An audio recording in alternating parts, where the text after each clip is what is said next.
So what is valued, and what does success look like to these 4 generations? And so we'll kind of recap. So the matures represent about 5%. Loyalty, time equals money. Rewards stem from hard work.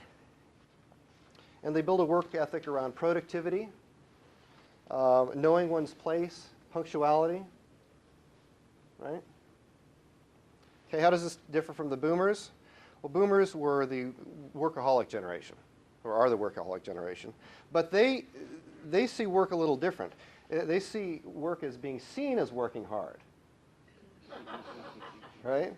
And face time becomes very important. Relationship building is seen as work. That's work, right? You got to build relationships. They are often wary about technology and can resist change in that venue. The Xers, but they represent about 45% of the workforce. Okay. The Xers, about 35%. Their mantras are to work smarter, not harder. They value networks over hierarchy. They prefer open, honest communication. They're more into the work-life balance issues. A sense of humor, enjoyment of work in the workplace is important. They value flexibility and telework over, the assembly line mentality, where you have to be there at a certain time. And of course, they distrust anybody who's marketing or advertising anything. The millennials take this even further, okay? Networks are what they're all about. And they're particularly creative with technology and the social networking. They are the highest users of the social media tools and the social computing and this new Web 2.0 world that we're moving into. They value their uniqueness, as I mentioned before. And in fact, there's the notion that you want to amplify that. You want to work on your quirk. Okay? You want to work on that thing that makes you unique and special. They require constant communication and positive reinforcement all the time. And they get it. Okay? They know that they don't know everything, but they also know that they're in demand and they have a lot of talent. And that's power. They like the matures. They like working with the matures because they say, those are the people that know the most. They have the most experience. So I want to work with that person. I want to know what they know. Why? So you can jump ahead, right? So they're into personal fulfillment on the job and finding their passion. And that can be a real source that can be an issue for people looking at them and saying, why don't you just try a job and see how this fits you, try that job. Don't just hold out until you find your passion, right? To them, they really take the work-life balance to an extreme. Time is more important than money. So if you want to reward a millennial, give them time. And unlike the Gen Xers, they tend to value reputation and brand. They don't have as much of a negative feeling about corporations and institutions that the Xers do. So that's basically, I think, a level setting to get us on board with these 4 areas. And the questions that I wanted to get things started with were these.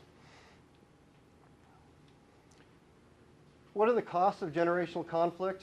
Then imagine that you're in this organizational future where we have generational integration, right? What does that look like, and what have we done to create it? And then finally, how does all this connect to knowledge management? And I'll let you answer that because I have an answer, but more fun to do it in the buzz sessions. So just the final points. Since you want to keep in mind that it's not that people hold different values necessarily, but that the 4 generations express them differently. Okay? So we all want a good job. How we define a good job may be different, and how we react to a bad job will be different. Okay, if you find yourself on a bad job, what does a mature do? What does a boomer do? Who votes with their feet? And the other point is that generational integration becomes essential to organizational effectiveness in the future and becomes a diversity issue, in essence. So we're expanding that role. And finally, leadership then is about leveraging the strengths of each generation. All right. So now what do we do? Go get 'em. Okay. Buzz. So, one of the things I thought you might want to do in these sessions is to share some of the stories and examples that you might have in dealing with, these different values that you've seen among coworkers who are of different generational cohorts. Thank you. It's a different model. It's a different way of framing reality.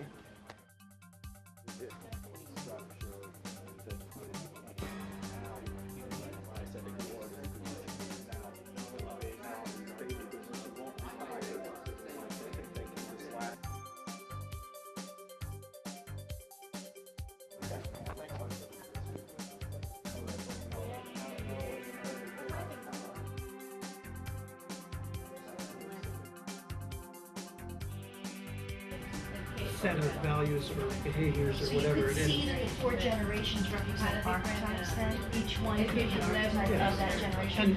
More or less. The thing is that technology is not higher along at college. There's a significant number of people over there. Personalized education and that's colleges. But they're I'll tell you a story. Today I was at a meeting, and we had this great presentation on communities of practice, and it was by these guys. One was, I think, 25, the other was 26. And when they said what kind of training was going to be required, the question was, what kind of training is going to be required for people to use these systems? And they said, oh, about an hour. And, everybody over 35 was like, oh, maybe. It's important, I think, to identify what users you have in whatever system that you're going to do. So really, because of that, you're going to have to tell them a little bit. It just struck me that one of the things that I kind of took issue with is that I know a lot of people. I know a gentleman who is, he is connected.